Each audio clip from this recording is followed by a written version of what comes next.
Abordar o assunto polaridade e trabalhar com as forças intermoleculares exige que a gente lembre uma propriedade periódica da tabela chamada eletronegatividade. Quando estudamos eletronegatividade, entendemos que eletronegatividade é a tendência que o átomo possui de receber elétrons. Via de regra, os não metais têm uma grande capacidade de receber elétrons. Se eu der uma olhada na tabela periódica, os que possuem grande polaridade, eles estão à direita da tabela. E se eles estiverem dentro do mesmo grupo, essa eletronegatividade cresce de baixo para cima. Quando as moléculas estão constituídas, elas precisam de forças que interagem com elas mesmas e conseguem mantê-las unidas. Estas forças intermoleculares são subdivididas em 3 grupos: dipolo-dipolo, dipolo induzido e ligações de hidrogênio. Já estudamos isso, mas antes de fazer os exercícios, eu vou rever isso contigo para que não fique nenhuma dúvida. Olha lá. Vamos relembrar aqui. Quais são as forças intermoleculares? A primeira delas é a dipolo-dipolo. Dipolo-dipolo, também conhecido como dipolo permanente, é quando você está diante de moléculas polares. As moléculas polares possuem um momento dipolar, o vetor, diferente de zero.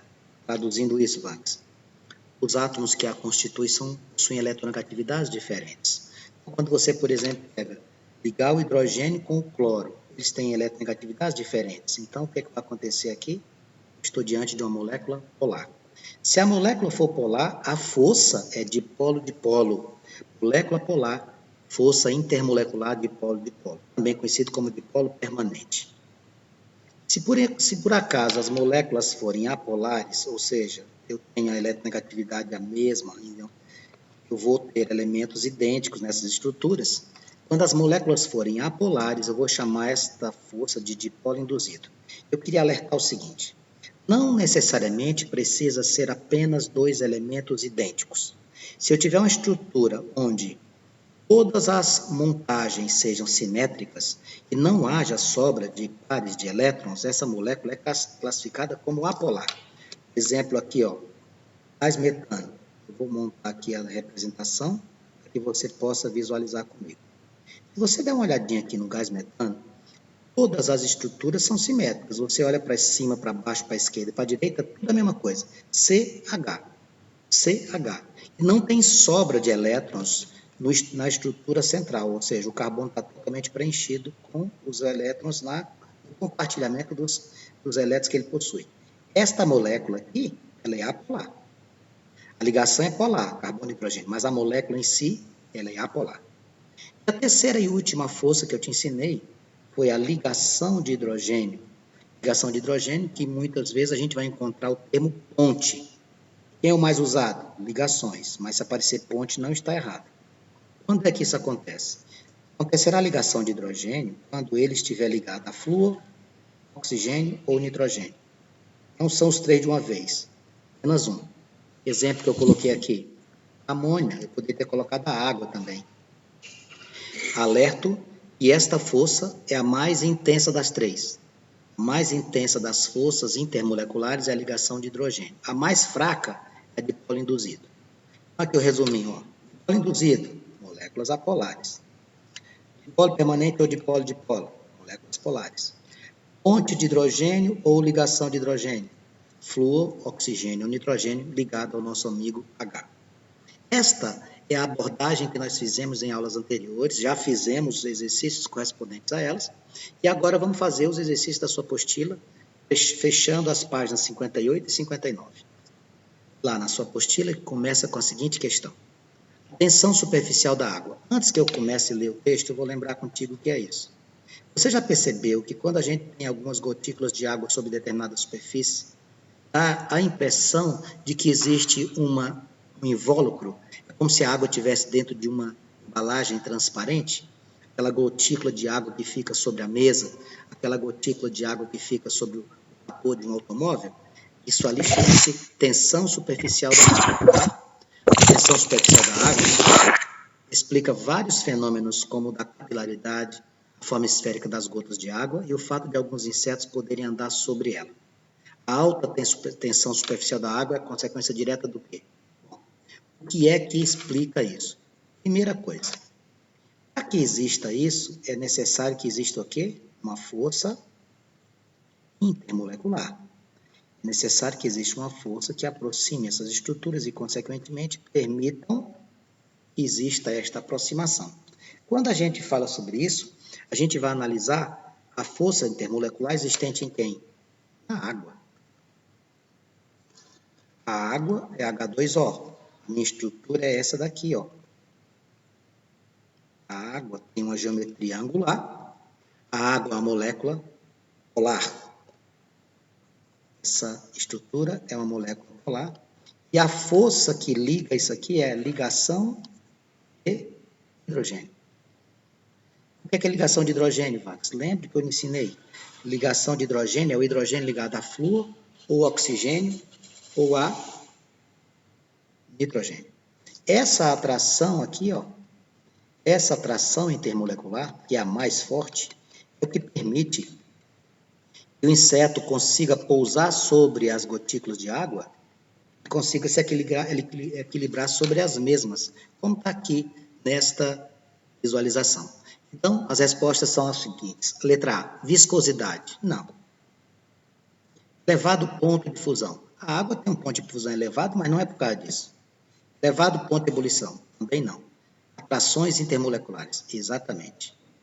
As atrações intermoleculares. No caso aqui, qual é? Ligação de hidrogênio. Inclusive, entre as que nós estudamos, é a mais forte. São as três mesmas? Dipolo para moléculas polares. Dipolo induzido para moléculas apolares. Ligações de hidrogênio para o hidrogênio ligado a oxigênio, flúor ou nitrogênio. Questão de número 1, letra D na nossa resposta. A questão de número 2, que é uma questão do Enem, traz um texto longo e fala assim: motores dos carros a gasolina fabricados em nosso país funcionam bem com a mistura combustível contendo 22% em volume de etanol. Eu queria dizer o seguinte, essa legislação já mudou, esse percentual aqui já aumentou. A gasolina no Brasil já está batendo a casa dos 26%, 27% de álcool. Tá? Isso aqui é texto antigo. A adulteração, adição de maior quantidade de álcool na mistura, ocasiona a corrosão das peças e falha no motor. Essa mistura com álcool é coisa típica aqui no Brasil. O teste de controle da qualidade de álcool na gasolina vendida pelos postos autorizados é feito misturando-se num frasco graduado e com tampa 50 ml de gasolina do posto com 50 ml de solução aquosa de cloreto de sódio. Após a agitação, esperam-se alguns minutos e observa a separação das fases. Um determinado posto feito o teste resultou que a fase orgânica ocupou o volume de 39 e a fase aquosa 61, o que isentou o posto de multa. Entre as alternativas abaixo, aquela que está de acordo com o teste realizado. Você já deve ter percebido, só a título de curiosidade, isso aqui não faz parte do exercício. Nos postos nós temos algumas estruturas ao lado das bombas que vendem o álcool etanol, o álcool etílico, uma estrutura marcada com um líquido lá dentro e tem uma bolinha que fica para lá e para cá. Ó. E aí tem uma marcação, ela tem que ficar ali dentro. E se você acrescentar água, a água vai misturar com o álcool, e aí você vai ter uma mudança de densidade. Se você tiver o combustível adulterado, a bolinha não vai ficar dentro do espaçamento que deveria ficar. Bom, mas o que é que a gente quer nesse exercício? A gente quer entender qual é a possibilidade que existe de se fazer esse teste, o que é que nos leva à execução desse teste. Muito simples. Como eu estou trabalhando com etanol, o etanol nada mais é do que carbono, hidrogênio e hidroxila. Assim, ó. O etanol é o álcool etílico, é esse aqui, a gente estuda em química orgânica. Aqui ele, ó. Tá? 2 carbonos saturados ligados a hidroxila. Qual é a força que temos aqui? A ponte de hidrogênio. Isso aqui nós temos ligação de hidrogênio. Nós temos ligações de hidrogênio nessa estrutura. Então, quando você tem a ligação de hidrogênio, o que é que acontece com o etanol? Por ele ter essa ligação de hidrogênio, em contato com a água, o etanol vai sofrer o quê? Sofrer um processo de quebra, o etanol vai dissolver na água. Ah, então o etanol se dissolve na água por causa das ligações de hidrogênio. Exatamente. O etanol vai se dissolver na água em função dessa interação que ele tem. Ele é formado por ligações de hidrogênio, e esse contato com a água certamente irá acontecer isso. Mas ele está falando ali, ele misturou com cloreto de sódio. Não, amigos, ele misturou com 50 ml de solução aquosa de cloreto de sódio. Solução aquosa tem presença de quem? A água. O NaCl sozinho não iria servir para esse teste. Vamos analisar as alternativas que a questão de número 2 nos apresenta. Letra A. Após a agitação, o etanol ocupou totalmente a fase orgânica, gasolina. Nada a ver. A mistura água e gasolina pode ser separada por filtração. Não. Água e gasolina não se misturam, tá, pessoal?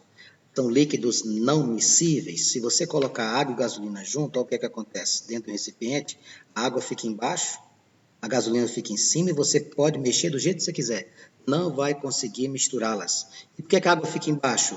A densidade da água é maior do que a da gasolina. O processo não seria filtração, basta decantar. O que é decantação? Deixa em repouso. Se você deixar em repouso, vai separar. C. O etanol dissolve-se em gasolina, sim, devido às forças intermoleculares de ligações de hidrogênio, pois ambas substâncias são polares. Amigos, o etanol se dissolve na gasolina? Não. Neste caso, o etanol vai se dissolver em quê? Na água, tá? Na água. As forças intermoleculares que nós temos no etanol, ligação de hidrogênio. Só que na gasolina, a gasolina ela é só o quê? A gasolina é só carbono e hidrogênio. Carbonos e hidrogênios não são moléculas de ligação de hidrogênio. Carbonos e hidrogênios são estruturas que não têm essa característica de ligação de hidrogênio, porque nós não temos aqui. Para ser ligação de hidrogênio, a gasolina tinha que ter hidrogênio ligado a oxigênio, flúor ou nitrogênio. Nós não temos isso. Letra D. O etanol dissolve-se em água, sim, devido a interações por formação de ligações de hidrogênio. Pronto. Essa aqui é a resposta. Vamos ver a outra, por que não serve? É letra E, tá? As ligações de hidrogênio são interações mais fracas, de jeito nenhum. São as mais fortes. Ligações de hidrogênio são as mais fortes ligações, ou forças intermoleculares. Questão de número 2, letra D de dado. A questão de número 3, ele diz assim, no processo de industrialização da mamona, isso aqui, a mamona fornece um óleo que pode ser utilizado como fonte de combustíveis, fonte de energia. Além do óleo que contém vários ácidos, era obtida uma massa orgânica conhecida como torta de mamona. Esta massa tem potencial para ser utilizada como fertilizante para o solo e como complemento em rações animais, devido a seu elevado valor proteico. Entendo? A torta apresenta compostos tóxicos e alergênicos diferentemente do óleo da mamona. Para que a torta possa ser utilizada na alimentação animal, é necessário um processo de descontaminação, ou seja, há um risco se você jogar direto para os animais. A característica presente nas substâncias tóxicas e alergênicas que inviabiliza sua solubilização no óleo de mamona é. Então, o que é que a gente vai analisar aqui? Essa estrutura, que a gente chama de substâncias tóxicas ou alergênicas, elas têm características polares.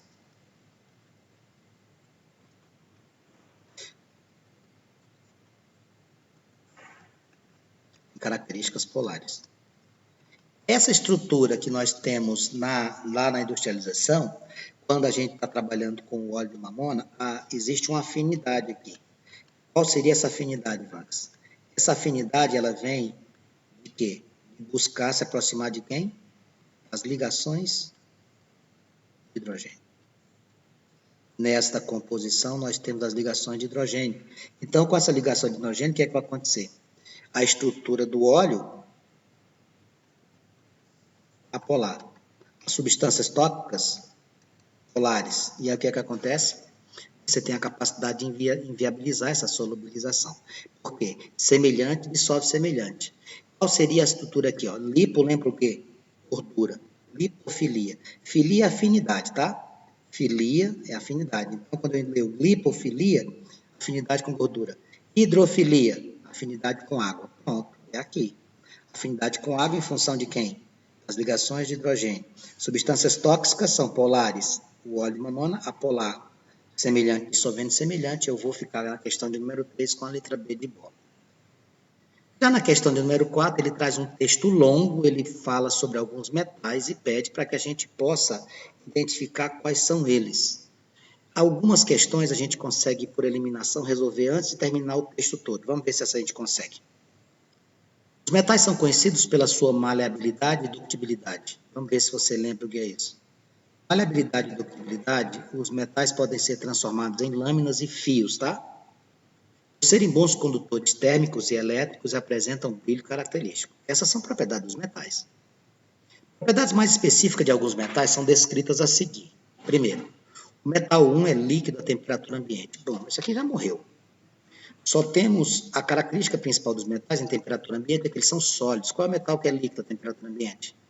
Muito bem. O metal líquido em temperatura ambiente, amigos, é o mercúrio. Mercúrio, sim. Qual o símbolo do mercúrio? Hg. Vamos para o segundo metal? O segundo metal que a gente tem aqui na questão de número 4 diz assim: o metal 2 apresenta temperatura de fusão de 98 graus Celsius. Mole e reage violentamente com água, liberando grande quantidade de energia. Esta afirmação seria interessante a gente segurar um pouquinho. Eu sei quem é, mas é uma informação que nem normalmente a gente não tem em mente essa resolução. Eu depois comento sobre ela. Mas antes disso, eu já venho aqui nas alternativas, vou eliminar o B de césio e o E de galho. Tá? Eu vou eliminar essas duas estruturas aqui que nós temos, tá? Vou eliminar aqui. Ó. Esse aqui está fora. Ó, esse aqui está fora. Esse aqui também está fora. O primeiro é mercúrio. Bom, o terceiro. O metal 3, vamos ver. O 2 eu deixei por último. O metal 3 é certamente o metal mais utilizado no mundo. Olha aí, fica melhor vir por aqui.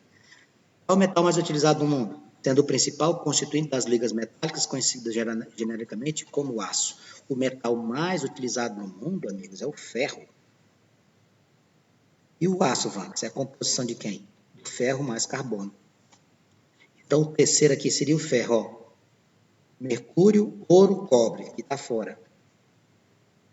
Mercúrio, sódio, cobre, esse aqui está fora. Olha que maravilha, já matou aqui, ó. Seria a letra C. Mas vamos ler os outros dois? Metal 4 tem bastante aplicação na indústria civil e de embalagens, além de pouco denso, ou seja, ele é leve, tem a vantagem de ser coberto por uma fina camada de óxido que dificulta a sua corrosão pelo oxigênio. Só para matar isso aqui quem é? É o alumínio. O mais difícil, o mais complexo desse texto para a gente resolver seria o 3. O metal 2 apresenta, grupo 2, o metal 2 apresenta temperatura de fusão 98 graus Celsius, é mole e reage violentamente com a água. Isso aqui é o sódio. Então, eu ia procurar uma alternativa que tivesse mercúrio, sódio, ferro e alumínio. Você viu que deu para matar esse exercício aqui antes de ler todos. A gente conseguiu fazer os 4, lembrando que quando encontrar algum que você possa ter alguma dificuldade, você passa para o outro. Tá bom? Vamos lá. Questão 5. A questão 5 ela traz um texto que eu não trouxe aqui, eu vou ler aqui para você e depois a gente parte para o exercício. Normalmente, essas questões de química elas se apresentam com textos longos. Não se preocupe com isso não, que isso não vai influenciar. Questão 5 diz assim: os metais apresentam valor comercial importante no crescimento do Brasil. Como exemplo, os lingotes de alumínio aqui produzidos são exportados e lá fora são transformados em componentes automotivos e equipamentos que o Brasil precisa comprar por um preço por vezes alto. Ou seja, vendemos a matéria-prima barata, compramos os materiais manufaturados caros. Muito inteligente isso aí.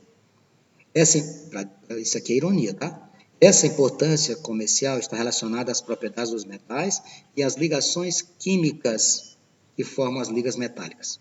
Tá? Isso aqui é o que importa.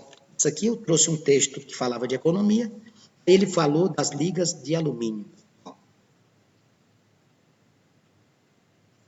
Esse lingote de alumínio, ele pergunta assim para nós, ó. As ligações químicas entre os átomos presentes nesse lingote são... Bom, o que é que o nosso amigo alumínio é? O alumínio, ele é da família 3A, ele é um metal.